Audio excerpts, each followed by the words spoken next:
We all know that the right habits and mindsets can be transformational in how we live our lives. But among the sea of advice online, it can be challenging to know who to trust with these important life decisions.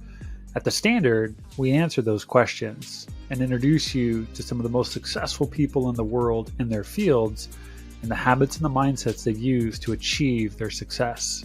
To learn more about our social platform, head on over to www.thestandardapp.com. And now, your host, myself, Chris Palatroni. Welcome to another episode of The Standard. I am your host, Chris Palatroni, and today's guest is Lady Jen Du Plessis.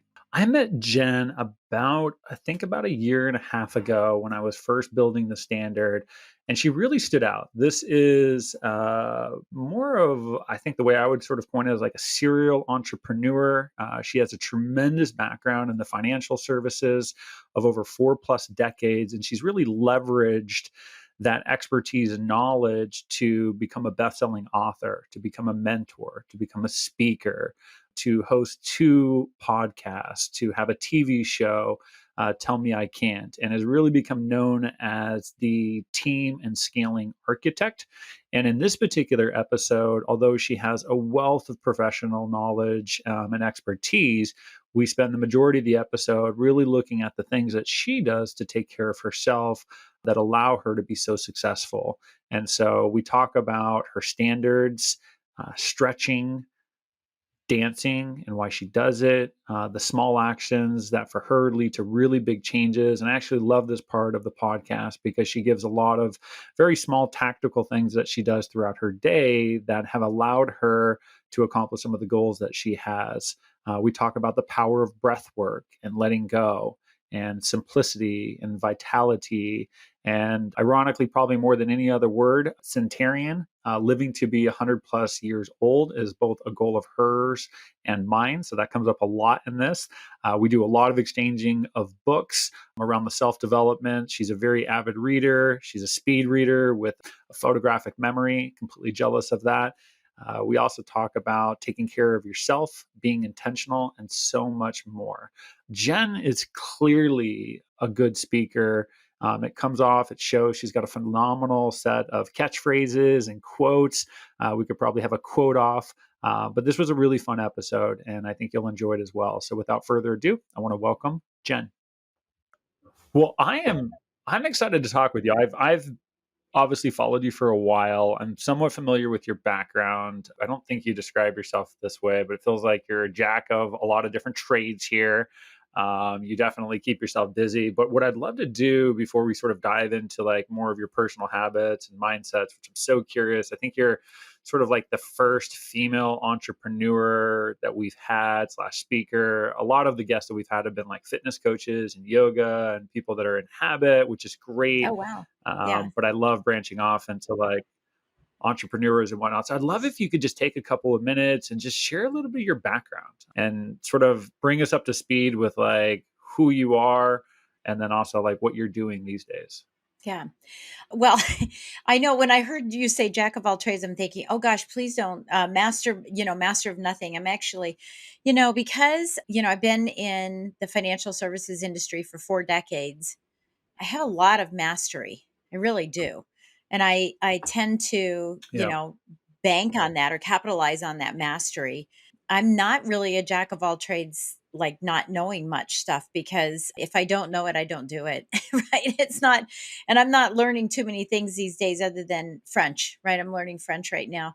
But what I'm doing is I'm expanding all the expertise that I have, into other, like I'm keeping fresh, right? I'm keeping it growing. I'm making sure that I'm Yeah. continually growing and everything. And I think that's really important. So I can't be stale. I'm never going to plant roots under my business or myself. Roots in my family, sure. Married 40 years, sure. But not roots in my own personal development. But yeah, so four decades in the financial services industry, I have 4 businesses. 3 are 6-figure, 1 is 7-figure. Married 40 years to my high school sweetheart, 4 grandkids, speaker, author, mentor. I run masterminds, I run retreats. I have a TV show called Tell Me I Can't. I'm an avid reader. That'll be something that we can talk about too. I'm an avid reader. I'm a speed reader. So I speed read everything. And then I'm a master markswoman. I've been shooting guns and target shooting. I don't hurt any animals. I cry when I do that. So I can't do it. So, but I've been shooting guns since I was probably, I don't know, maybe 8 or 9 with my dad in Colorado. So have a small arsenal, to keep me on track that way. And I'm a competitive ballroom Latin and swing dancer. So I have all of these aspects about myself so that no one can peg me into, well, that's what she is, because I'm multifaceted. And I'm thankful because my parents did that. They had me shooting guns and hunting, with my dad. I didn't do the actual shooting of that, but, going out and hunting. And then they had me going to, the opera and going to the Colorado Springs Symphony, which I later played flute and piccolo in when I was in high school. Played sports. I was a sports fanatic too. I played a lot of sports. I'm not now so much sports oriented, but I played a lot of sports. So I'm an athlete as well. So I have this mentality of structure and discipline, right? All of these pieces, no matter what the modality was, it's structure and discipline, and learn the tool, learn the methodology, take your time, practice, practice, practice, and making sure it's perfect practice, right? So that high expectation, high level of standard has always, always been part of my life. Well, I love how you just said the high level of standard, because so much of what the podcast and even the platform I'm building about, it's called the standard, but it's not Right. meant as a comparison tool. It's meant more just of how you look at yourself. Yeah. What are the Yep. standards you hold yourself to? And Mhm. so, yeah, you've got so much going on and you've done so much over this decade. I'm so curious of where you're going to take some of this conversation. But before we dive into like a habit, you are an avid reader. I wish I Yeah. was a speed reader. I'm not, so I'm super slow. But I'm curious, like, are there any books you would recommend? Like anyone that really stand out? I'm sure you've read hundreds. Well, yeah, that's the challenge because I've read so many. And I also have a, what do they call it? Photographic memory. I can see drawings, I can see pages where I've made a mark in them, but I can't find them in a book. I can't remember what book they're in, right? Right? Look in They're like mine. all over the place. Yeah. So I started changing my way with reading books. All books have on the inside covers they have this blank stuff. And so I move all of my notes into the back side, and then I can then take a photographic picture of it, or you could take a Gotcha. picture of it, and then you go, there's the summary of the book right there. Those are the key things I wanted to take out of the book. Yeah, I mean, Atomic Habits is a great book. It's not my first book to Clearly. think about, but it's a great book. Darren Hardy, my favorite book. This is my favorite book. Darren Hardy is The Compound Effect. Right? That is my favorite book. Okay. I read Rich Dad Poor Dad every year. I read Think and Grow Rich Yep. every year. I read Atomic Habits Yep. every year. I read The Compound Effect. There are a handful of books that I read every single year just to recalibrate. Then every year, I have a theme in reading books. This year, my all of the books I'm reading are about finance, everything about wealth creation, Yep. about investing, you name it, I'm reading it. All about finance. And next year, I haven't really decided what I'm going to be doing yet, but you know how everyone has a theme every year in their lives. Mine is, one word is vitality. Turning 60 and Okay. being married for 40 years. I still can't believe it because I still think I'm less than 40, right? Mine Yep. is vitality. It's all about vitality and my health and moving, right? Moving my body, and I'm working on stretching and continuing my dancing, all of those things.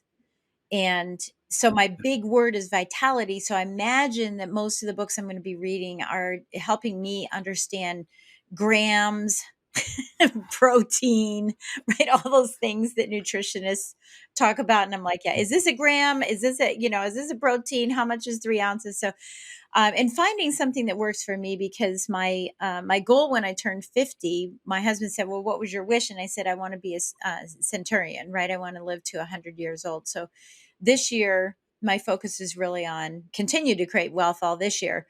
And then now next year, it'll probably be health, wealth and health. I love that. My wife, so I have the same goal of living to 100. Oh, yay. In all honesty, Jen, I think with modern medicine, there's even a chance that we can push the boundaries. There's a lot of great I science think out so there that too. suggests that like a 4-year-old born today can live to like 104 or something like that. Yeah. And I think with like, yeah, there's just so many cool like science things. So I'm hopeful it will go past 100, assuming it's healthy 100, right? Like Yeah. I'm not trying to just hit a number for the sake of hitting a number. I don't want to lose my mind. But my wife, it's interesting. She just celebrated her birthday yesterday or 2 days ago on the 14th, and she's 2 years older than me. And so, I'm always like, dude, health, stress, reduce it. How do I live to 100? Give myself the best shot to do this. I love life. And, she doesn't embrace that same thought. Oh, my She's husband much more doesn't of either. like, and she just hit 45 and she's like, I think I'm at the halfway point. And I'm Oh, like, hey, you do you, you yeah. do you. Right. But what I told her, and I was writing in the card, and I was like, look, dude, like you're gonna have to find a way to make it to 102 because I'm not trying to celebrate my 100th birthday by myself. And she's Right. 2 years older than me, so I'm like, you've got to like find a way to like dive into it and like Yeah. just stretch it out a little bit longer, hang on for Right. one more decade. But I'm right there with you. Yeah. There's actually a book, I have not read this one, I actually flagged it. It actually might be of interest to you. It's called Outlive by Peter Attia. Oh, cool. And Okay. it is actually on people living into their hundreds. And so part of the book is sort of dissecting how do centurions live their life and what are some of those habits and things that they're doing. And clearly they touch on things that I'm sure you're aware of, nutrition and Oh, health yeah. and Oh, or yeah. The exercise or 5 movement blue. and stress. But this, Yeah, and right, yeah, the blue, why can't I think of them? The blue shadows, the blue zones, which now are not even the blue zones that originally came out from National Geographic years ago are actually starting to shift. Some of them are going away and new blue zones are coming in. And yeah, I'm just learning, even more, just even more every single day about what works for me. I think, like, for yeah. example, people ask my husband and I all the time, "What's the secret to your marriage, to a long marriage? So you've been married 40 years. What's the I secret to was your just marriage?" going And to I ask say, you "It's that my too. secret." Yeah, it's my secret. And the reason Yeah, why is because what works for us may not work for someone else. yeah, I can say this, that, and the other. And you say, "Oh, that's interesting because we say that this, so there is no secret to marriage. It's what works for the two of you. And so I feel like the yeah, secret to becoming a centurion is the same thing. It's like what works for us because you'll find people that never lifted a weight and they live to be 100. You'll find people that lift weights and are 100. And I think it's what works for your body. In fact, I have a colleague. Have you heard of the blood types? About the blood types and stuff. mhm, There's yeah, testing about blood types as well. Is that whether you're O positive? I mean O, like the national. I'm O positive. I think is that I'm the or the international donor. But O positive is the original blood type, and they were vegetable eaters, right? They didn't eat meat because they couldn't catch the tiger. The tiger caught them. So they were all veggie eaters. So when I became a vegetarian, my face looked better. I mean, my skin looked better. I got better sleep. I had more yeah, energy. When I eat meat, and I was trying to do all the protein through the meat, when I eat meat, I get bloated. I get lethargic. I can't sleep well. I have heartburn. I mean, you name it. And I realized, wow, maybe yeah. that's a thing for me. So I'm still trying to figure it out. I'll probably take 50 years to figure it out. Well, now 40. I'll 40 years to figure it out, right? Yeah. To perfect it, you mean just to perfect Yeah. it. And I totally agree with you too, because, in all the books I've read, and you've read so much as well, there is a lot of conflicting information, Yeah. and it is Yeah. very hard to get even the experts to stack hands on, nope, these are the absolute must-have fundamentals when it comes to different Right. particular things. There's always, I always find it fascinating. There's a new study that comes up, and I don't know, I caught a news article the other day that's like, here's actually the secret. It's not how long you sleep. It's actually going to bed and waking up at the same time. And I'm like, wait, hold on one second, dude. All the research up until now has been need this, 7 to 8 hours of sleep, and now you're telling me that you can survive on six, but it's when you go. And my point is that like I think so much of it is finding out what does work for you.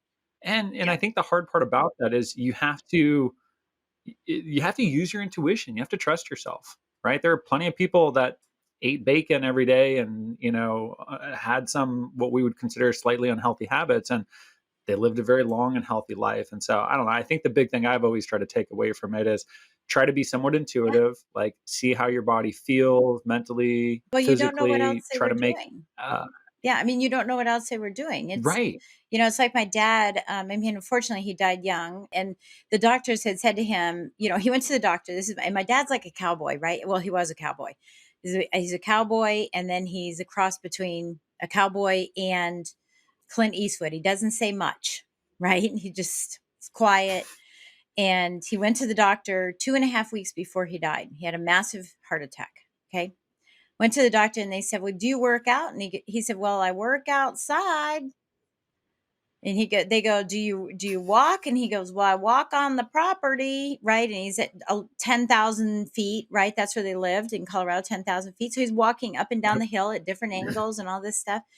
He said, "I chop wood," right? He does all of these outdoor activities. And yes, he had bacon every single morning of his life, right?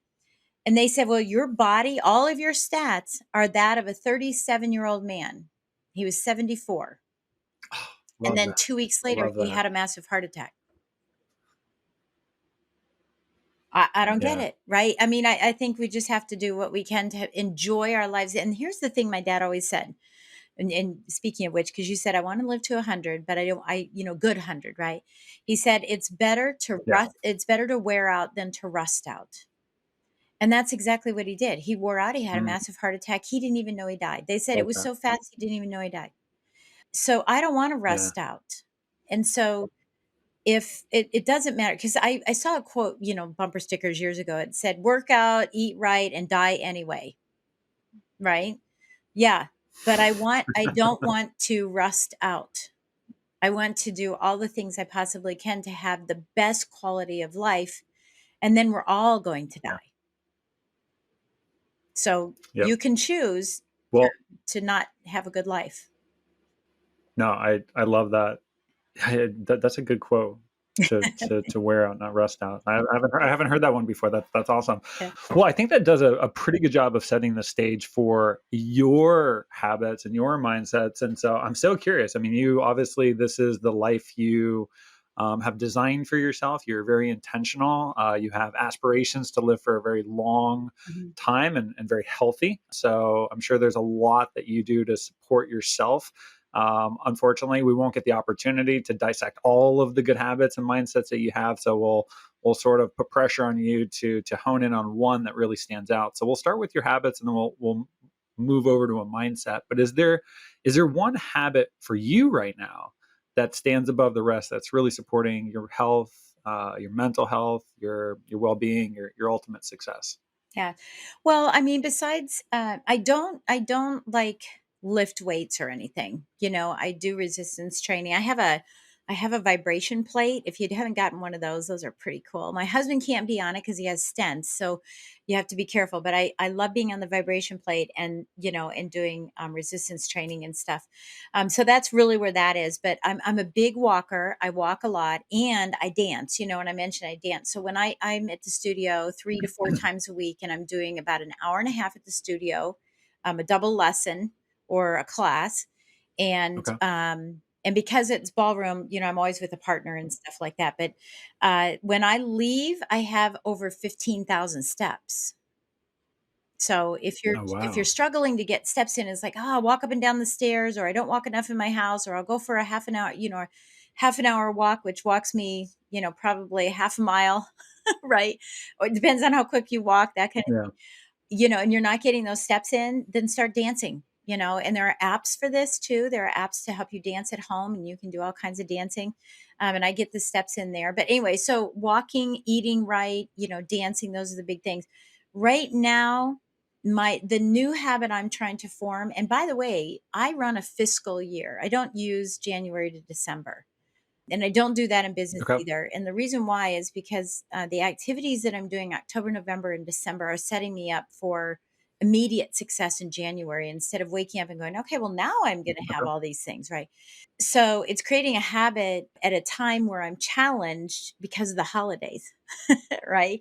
And so I think better Mm. habits can be created instead of Well, I'll just wait until after the holidays and then, right? And the one size, right? One side this, one side that.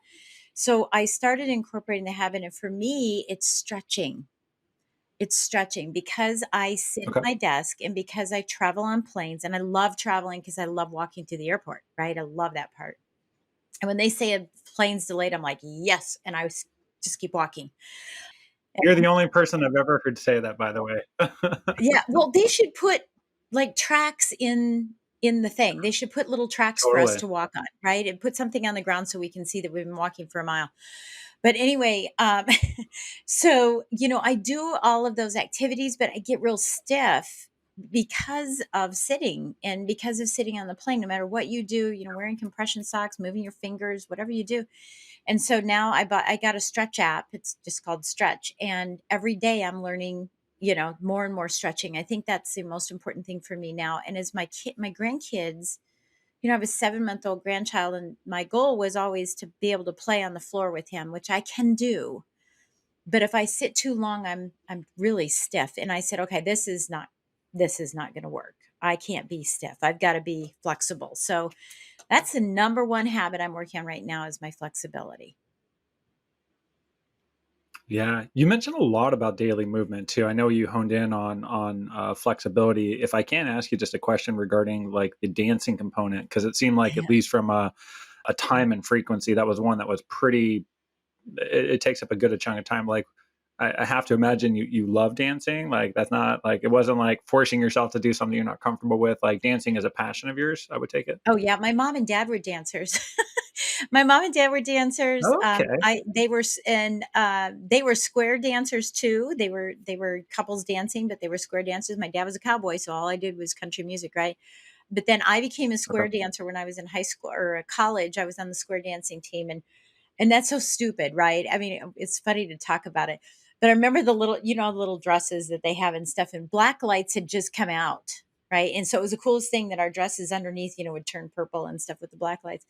So I did square dancing. When I met my husband in high school, my dad said, you better teach that boy how to dance because you're not going to be doing this little swaying thing at your wedding. And so I got Brian into it. We love swinging. When our kids got engaged, Mhm. they didn't learn a dance for their wedding, which I think is the silliest thing I've ever seen in my life. What we did is we gave them 6 months of lessons. They're dancers. My son loves to shag. They are shaggers. They love that, and I think it's great.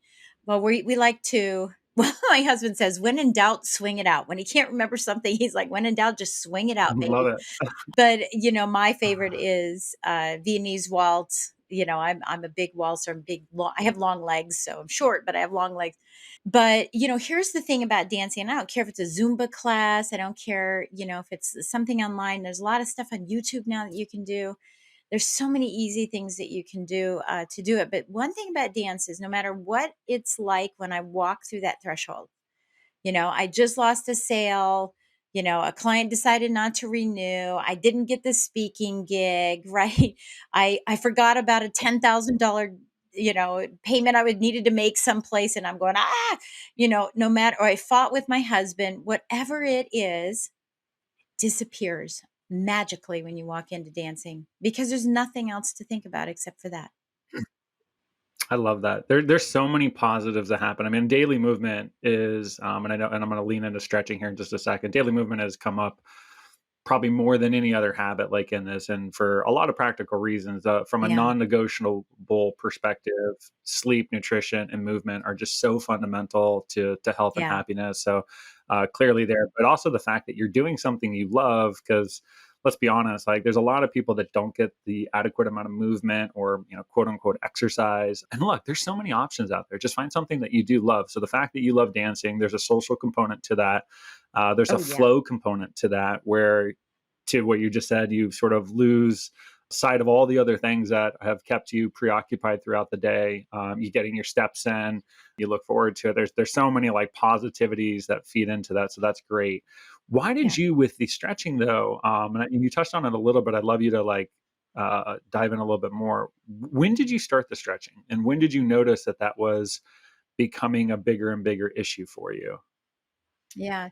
Well, I mean, I think all of us, when we're younger, it was all about, especially girls, we can do the splits, we can do the splits. And I was a cheerleader. So, it was all important to be able to do the splits and stuff. And I thought, I'll never lose this. And then I did, right?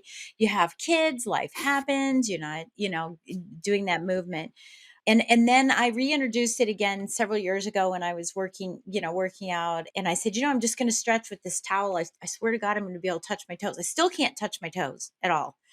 Touch my toes. I have lower back issues from sitting at a desk for so many years, in the financial services industry and crossing my legs and all of that. And then on the phone, typing, all of the kinking that happens. And so I have a lower back issue that gets sometimes I don't like going to bed because I know that when I wake up, my back's going to be tight. And then when I go to bed, it's fine. By the time it's all loosened up, but just getting up in the morning and I've tried soft beds and hard beds and this bed and that bed and this number bed and that thing, and it's just one of those things where it just does it. But the reason it became important for me is that I want to, and we have, as you know, I've been traveling. I traveled the entire month of October. I don't ever want to Yeah. say I can't zip line.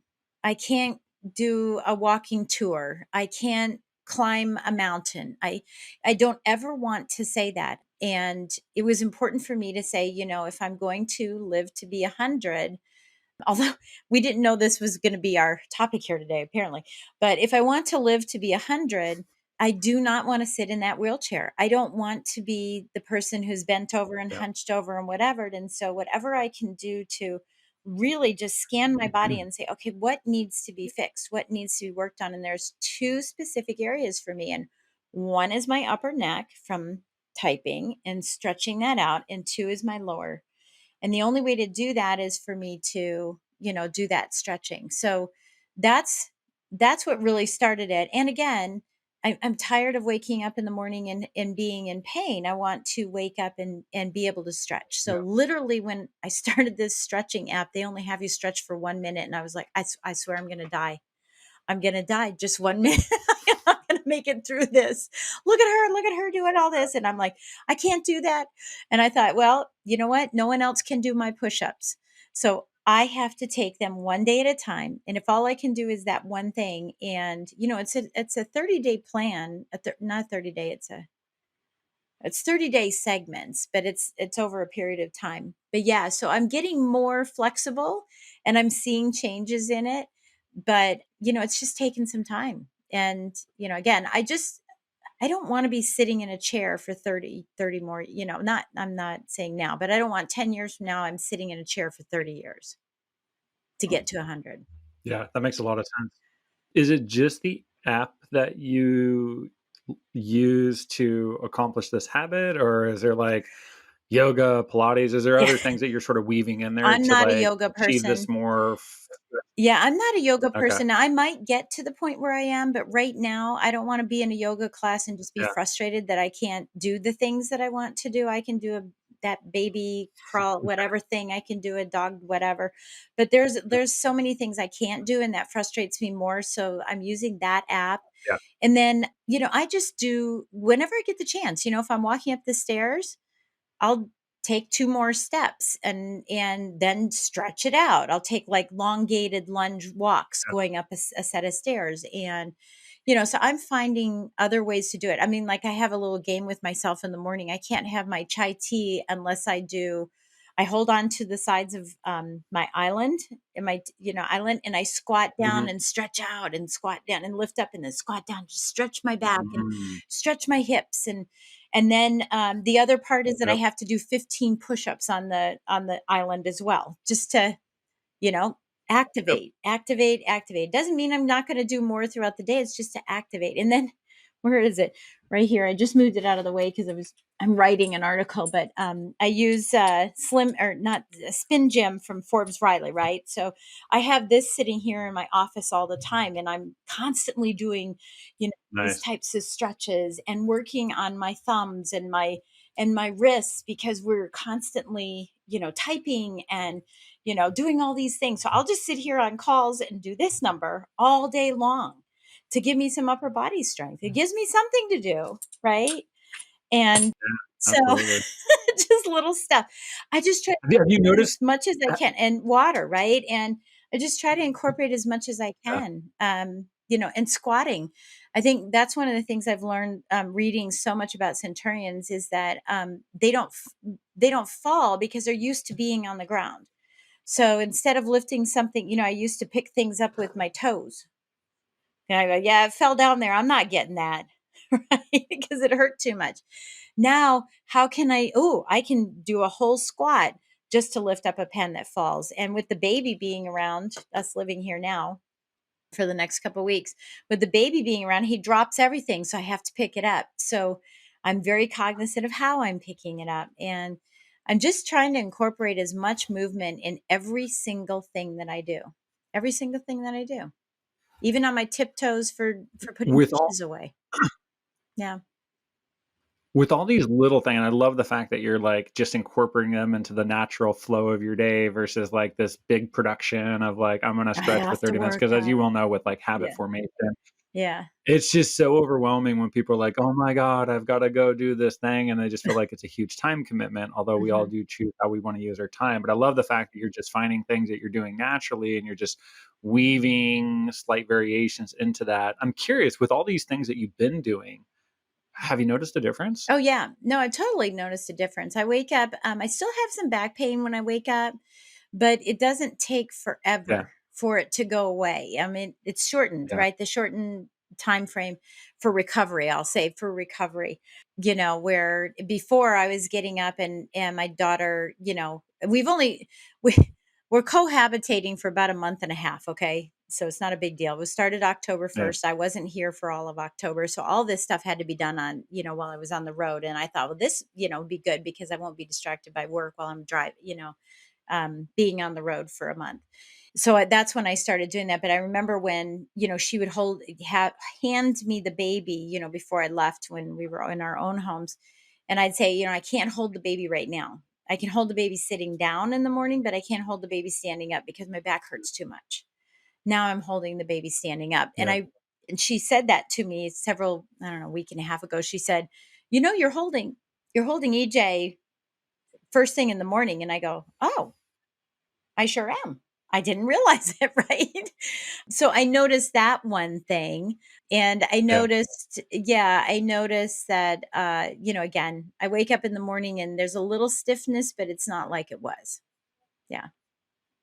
I love that little example of holding your grandson because it's so real. I mean, this is why we do all these things. And what I find so interesting about your stretching one is, I'm a little younger. I just turned 43 and I'm a incredibly Start now. um busy. I'm always doing, I'm working out, I'm running, I do, sit at a desk, I run podcasts and company. So I run into the same issue. And what I actually noticed too, and it's absolutely something I think is inevitable as we get older. When we were younger, I don't know about you, but you being athletic, we could get away with like not doing any of that. I mean, it's like, I could go 12 hours a day playing basketball, football. I mean, it was almost like we were rubber bands, like nothing ever broke. And one of the things I notice now Yeah. is if I Rode our sit bikes, down and I right? just We were put my always legs riding bikes. Yeah. yeah, and Yeah. now if I sit down and I put my legs up for 20, 30 minutes, like, I'll notice, like, when I go to move them, I'm like, "Oh, they're, like, just a little stiff," and it's like, Right.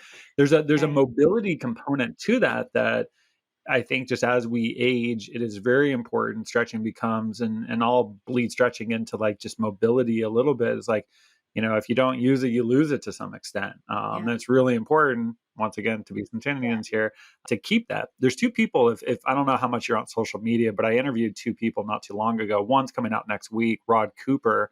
He owns the Movement Collective out of Australia. So he does a lot of great social media posts that are just really fun movements. I mean, this is a movement master. I mean, he spent his whole life building a company in Australia, and he does really fun movements with the body that very much are in the spirit of stretching and just sort of exploring your body. And there's another one out of Poland, Holly Hart. She runs her social handle is Halinka Hart, and she's a strength and mobility coach. And so she's constantly talking about strengthening your ligaments and all of this stuff. And I mean, she's got some really cool like movements on like flexibility. Those are two you might want to just check out. I might just give you a little bit of like inspiration as you continue down your stretching Yeah. journey. Yeah. those were great Thank you. podcasts, and Yeah, they're, thank you. experts at this stuff. So His last name was Cooper? yeah, Rod Cooper. Okay. His episode's actually coming out next Oh, week, good. and his social handle. What is it? He's got two. He's the Movement Collective, and then yeah, Rod J Cooper is his social handle. I'll send those to you after this as well. But both Yeah, really good human beings, really fun, all into movement and stretching. I don't know, I like that type of yeah. stuff where I can follow somebody who's a little bit better and an expert in a category, and I can just like soak up little tips here and there. I was gonna say, I'm not a, a trainer or anything like that, so I don't know lateral, bilateral. I think this is bilateral. I think this is lateral movement. I think when we get older, we do a lot of lateral movement. It's just we walk, we eat, we watch TV. It's all this, this, this. And this bilateral movement is where it stops. And that's where the stretching is. That's where the reaching is. It's all these bilateral movements that we're failing to have. And so as you were describing, what you're experiencing, I started experiencing that, in my mid 40s, and said, okay, wait a minute, I'm great this way, but I'm horrible this way, right? And my hips got stuck, right? My shoulders got stuck, my Yep. hips got stuck, everything got stuck in this container, and it was, how do I release that? How do I get that out there? So I just wanted to share that real quick. But yeah, let's go into mindset. So, in sort of in a similar way, is there one particular mindset that is supporting you the most at this stage in your life, above all else? No, there's not one particular mindset that is, because I've diversified so much, I mean, I get really bored doing the same thing over and over. Like people are like, "Oh, I read 10 pages a day of that's how I keep my mind straight," or do whatever. I think I do all of it.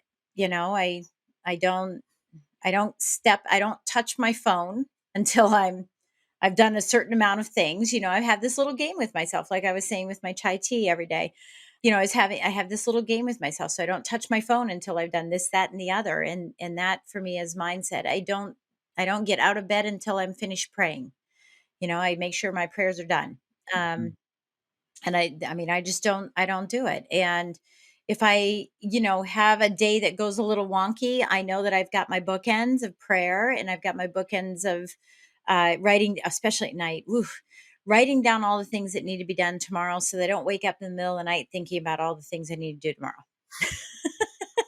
And when I get up, I'm just much ready to go, because I know it's already written down. I don't have to worry about written, typed, whatever it is. I don't have to worry about it anymore. I would say that maybe recently, so my husband had a traumatic brain injury 2.5 years ago. So I consider myself to be married. I was married for 37 and a half years, and then I've married for 2.5 years to somebody totally different. And while I Mm. love the man, I don't like this man as much as I like the other one, and love the other one. I don't like this man as much. So I've had to do some protection. I don't know any other way to say it. I've had to find ways to protect me from the challenges that are presented every single day in our lives now. And breathing has been one of them. Just breathing. We tend to not breathe, and doing that over and over and over. And Yeah. it's not a that kind of a breath, right? It's not the kind like, oh, I can't take it anymore. It's more about breathing and learning how to filter what he says and not allow that negativity to come into me, and keep the veil of positivity there for me. So really just putting some kind of shield around myself. I've had to learn how to do that a little bit. He's not physically aggressive or anything. He just has triggers. And I I used to go, I can't. I just can't. I can't.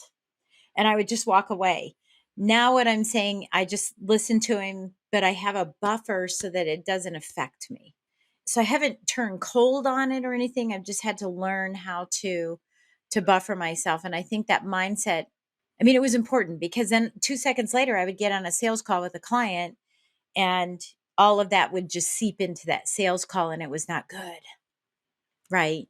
So I've had to, really learn how to protect myself. And I believe me, I've taken every opportunity that I can. Someone said to me, you need to have some kind of a black stone. I'm like, fine, I'll hold the black stone. You need, right? I'll hold a stone, I'll breathe, right? I'll do all the things that I need to do, anything that I can do to protect myself from that mindset. Because, like you, my husband doesn't have this same mentality of wanting to live longer. And I know that my brain is continuing to grow and I don't ever want it to shut off. And so if I'm physically great, but my brain is not good, I don't want to be a centurion either. So it's not just the physical part, it's Yeah. also the emotional and intellectual part. So the constant stimulation, the separation where I can and need to, kind of separate his little doodads with, okay, I'm going to go over here and be me. That's probably been the most challenging thing, but it's also something that I'm continuing to work through. And I'd say I'm probably about 85% good. I have some moments where I'm not. Yeah. Yeah. As you're saying that, you didn't use these words, but I couldn't help but think like a lot of that mindset for me just resonated as like being able to let it go. Like in that Yeah. moment, whether and I have to Yeah. imagine it's not even just the relationship maybe with you and your husband, but let's just be honest, like as a speaker or a podcast, your TV, like anything, like there's so much external noise and information coming at you. Your ability to shrug it off and just Yeah. sort of let it go. I always just think letting go. There's a Yeah. good book on it.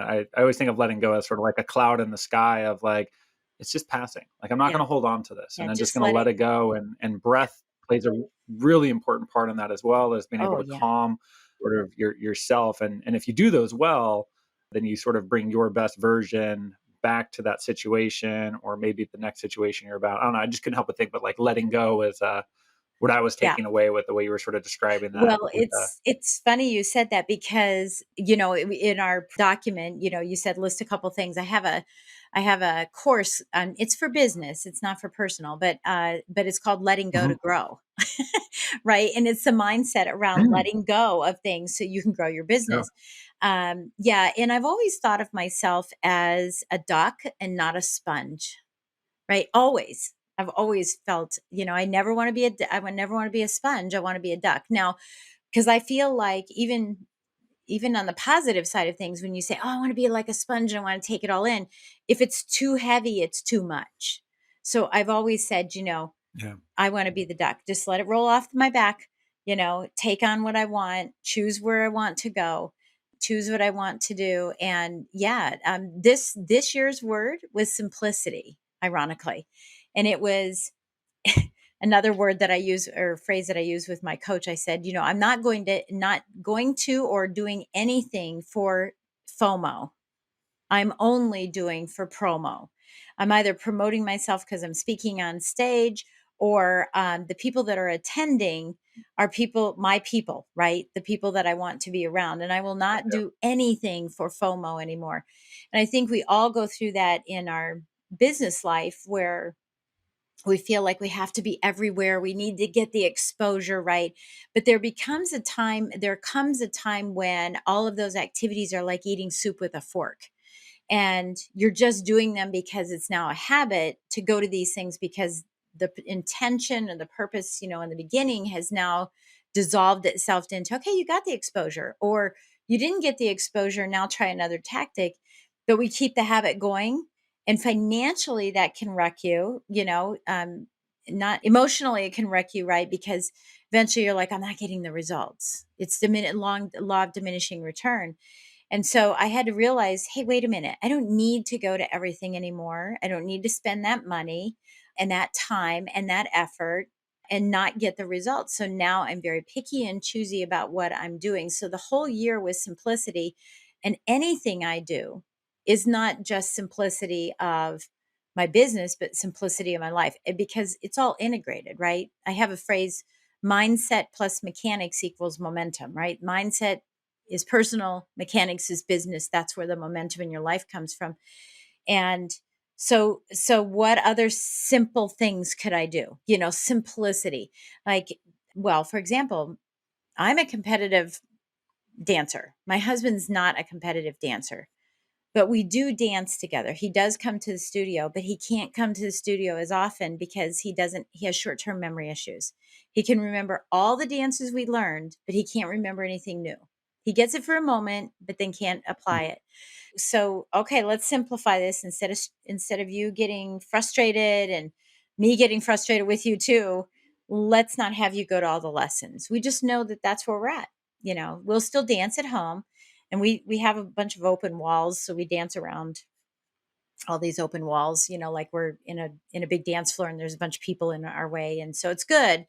But it's just a matter. I love that you said letting go, because for me it was simplicity. I had to simplify my life a little bit, and that's why we sold our house too. That's why we sold our house and said, okay, let's downsize, let's simplify, let's stop all the chaos, and that's just where we're at. When as you're talking, like, and this as well, all of these things, whether we're talking about letting go or simplicity or movement or all, like, it's all intertwined. It's like an ecosystem. It's one of probably the hardest thing I find is one of the aspirational goals I It have for the definitely is. standard is like, how do you make positive change for somebody? How do you make it easy? How do you take the complexity of, and this, right? It's like, it's not just sleep, and it's not just nutrition, it's not just movement, it's not just your finances, it's not I mean, like, there's so many different buckets, and I'm like, God, it can feel so overwhelming for somebody who isn't super passionate about reading and acquiring this knowledge. It's like, but yet they all want to be happy and healthy. And so I'm always like, how do you make this easier? Mhm. And I think it's always like, hey, start small, start where you're at, start with what you have today. And there's a compound effect, as you well know. But just as I hear you talk about it, like, all of this stuff is so interconnected. Like, with letting go, and just even the way you described with your husband, I'm like, there's a lot of, like, how do you be non-judgmental? How do you go with the flow? And I think the better you can do some of those things, you reduce the stress load and you reduce the friction. And I'm really big on this. Maybe there's studies out there, but one of the ways I think in order to live longer and healthier and happier is you got to remove the stress, whatever that is for you. And so Mhm. rather than fight this short-term memory loss with your husband and this competitive nature that you got, how do you let it Simplify. go and just, it is what it is. It's gonna be all right. Yeah, yeah. Well, So much easier said than Darren done Hardy. sometimes. I totally recognize. Yeah, well, and Darren Hardy, says, I mean, he's a mentor of mine. I'm in a lot of his stuff, his courses and stuff. He, says it's these seemingly insignificant little changes that you make that have the biggest compound effect on your life, right? They have the biggest effect. It's not the big changes you make. It's not, that's it, I'm not drinking anymore. That's it, I'm going to work out 100 hours a week.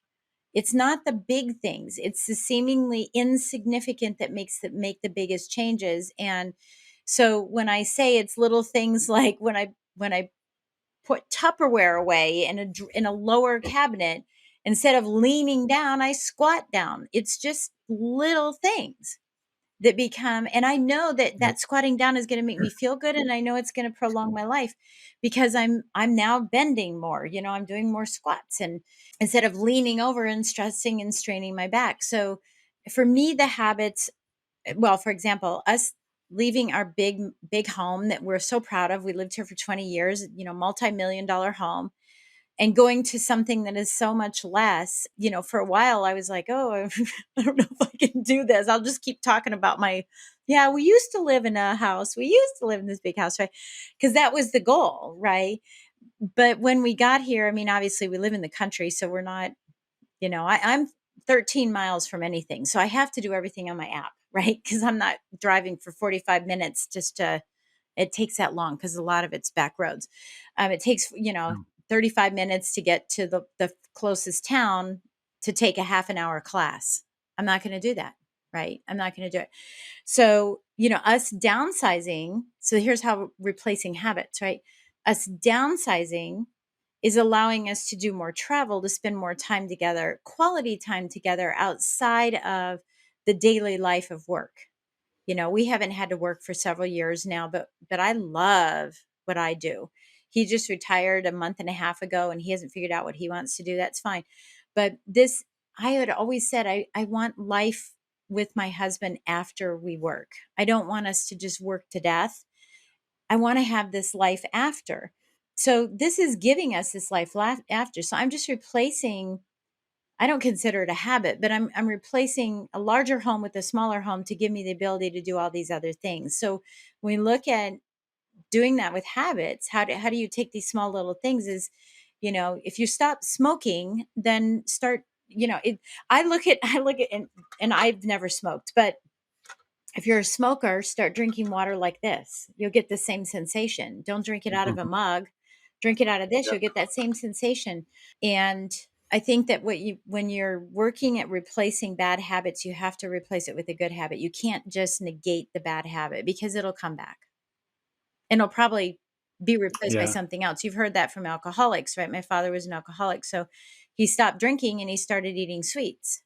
He stopped eating sweets and he started having whatever, whatever he would eventually have gone to a different habit. Replace the old habit and the bad habit with a good habit. Yeah, and I do think there's some validity. I know you mentioned Atomic Habits. I think anybody that's knows anything about habits is a great book to start. There's another good one called Tiny Habits by B.J. Fogg, that's got slightly different science based in there in terms of like how to celebrate the win to like reinforce the dopamine effect. So there's lots of good stuff, and I do think there's some practicality in understanding how habits get created, the craving, the reward, the cue, if you will.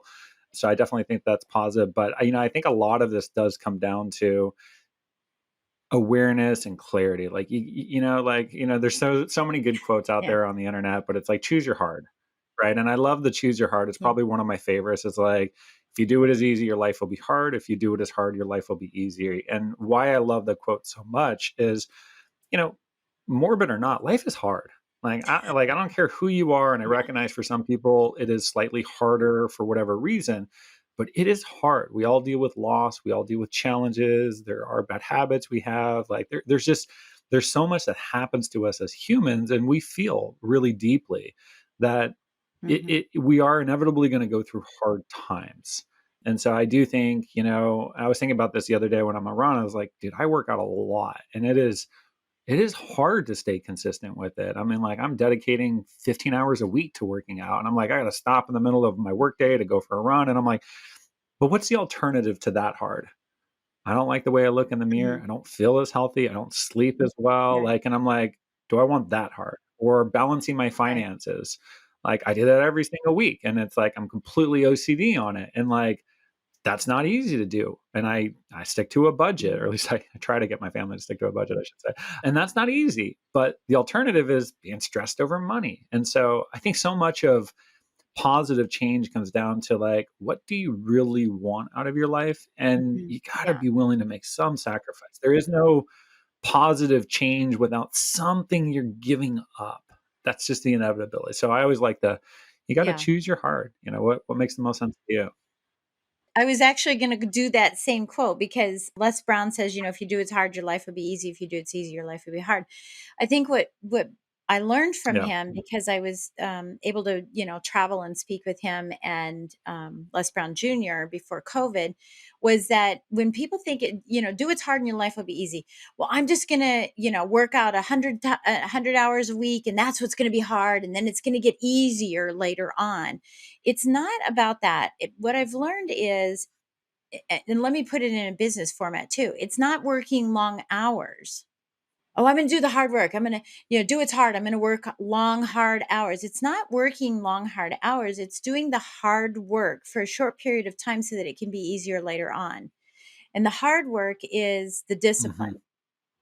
The discipline. People, and the iceberg and the success and all underneath all the stuff, or you can take a duck and it looks calm and underneath it's chaos. It doesn't matter what it is. What people see at the end is the fact that you did the hard work and now it appears easier.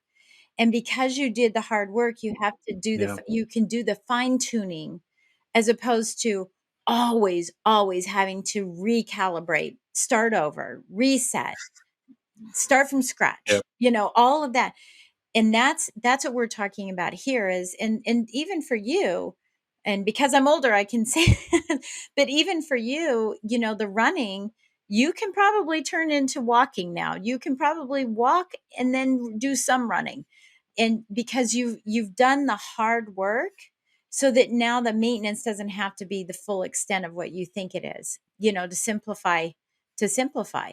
But again, this, and it's akin to somebody who's business person, is that they're just going to work hard forever and keep working hard, and then they're eventually gonna, either the business fails or they're going to die from the stress. And so it's the same thing, is pick and choose your workouts. Less is more. I always say this too: work on purpose so you can play with passion. And so do your workouts on purpose so you can have that passion in life, and replace that hour with being with your kids, playing at the playground. You're still working out. Yeah. Skiing, you're still working out. Yeah, I love it. I think I've done the best job I can not to like inject 10 more books people should read in this, because every time you talk, I'm like, oh my God, there's this good book you should read. It's totally on this topic. But I'll spare people with all the recommendations we've already provided. Last question I got for you, Jen. And so much of this has been focused on you and your habits and obviously the oscillation between personal and professional development. So I always exit with this question and sort of bringing it more towards society, if you will. So this is very aspirational here, but if knowing everything you know about personal development, if you could wave a wand and distill down some habit or some mindset on all of society, so all 8 billion human beings here, is there one particular habit or mindset that you believe would nudge us in a more loving and kind direction? Yep. Absolutely. Well, I'm also going to just say this other phrase that I use all the time, which is live your legacy while you're building it. Don't wait to build it. Don't don't wait. Live it now. But my mom had a quote, and I'll share that quote with you. It is, "We flatter those we scarcely know. We please the fleeting guests. But we deal many a thoughtless blow to those we love the best, including ourselves." So picture this. You're having Thanksgiving, Thanksgiving, it happens to be coming with holidays. You're having Thanksgiving, and you're pleasing all these fleeting guests, right? You're like, oh, you're so great. I mean, everybody puts their great face on. Yay, yay, yay, yay, yay, yay. You shut the door and you turn around, and you don't turn around, your head turns around, right? And you go, why did you say this? And how come that wasn't right? And blah, blah, blah, blah, blah. We flatter those we scarcely know. We please the fleeting guests, but we deal many a thoughtless blow to those we love the best.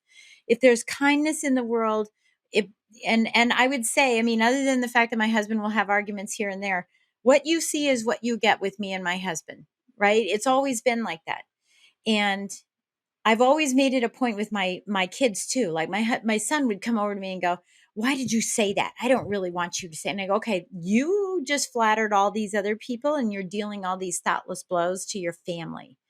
And or my daughter saying, "Mom, you're so pretty, you're so skinny. How come I don't have that? And I'm not pretty, and I'm not skinny." Just stop it. Just stop it, because you're gorgeous.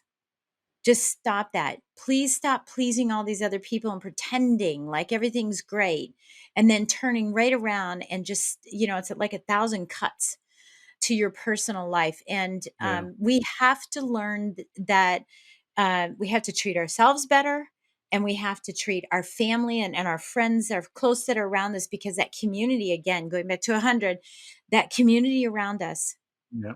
is part of what will keep us alive longer. And if we do all these thoughtless blows, these unintended, yeah, yeah, yeah, yeah, at each other, but then turn right around, smile at the person, who we don't know, I think that mankind itself is going to be horrible. We can't fake it. We've got to start. And I'm not saying be rude to people. I'm not. I'm saying just be as nice to your family and yourself as you are to everybody else. I love that. I actually have not heard that particular quote before, but it makes so much sense. I mean, there's a ripple effect, and there's studies that suggest that kindness affects up to 120, 150 people around you. And I mean, let's be honest, like how you take care of yourself and how you show up for yourself has a very outward effect on other people. So I love that. That's well said. Thank you for that. Yep. Where can people go to learn more about you, Standards. Jen? Where's the right place to send them? Standard. Yeah, standards, Sta- standards, standards. Hey, Yeah. going back to that iceberg, I mean, the whole iceberg thing is, and the success on the iceberg. The whole reason we chose it as a logo is going back to, the standards you set determine the life you get. And Yeah. it's not about the tip of the iceberg, which is only a fraction of what people see. It's about all that other stuff. Hmm. It's how you take care of yourself, or, the mindsets, the habits, the actions you take on a daily basis. So Yeah. yeah, well said. Where can people go to learn more about you? Yeah, well, I mean, the best place is to just go to jenduplessis.com, my website, and you can connect with me there. I don't have a ton of stuff in there yet. I'm working on it, but we're developing some resources. The podcast is there. You can find some things about that. But I gave you a couple of links to Linktree, so that has a lot of things that I'm doing and Perfect. going on. But I'm all over social media.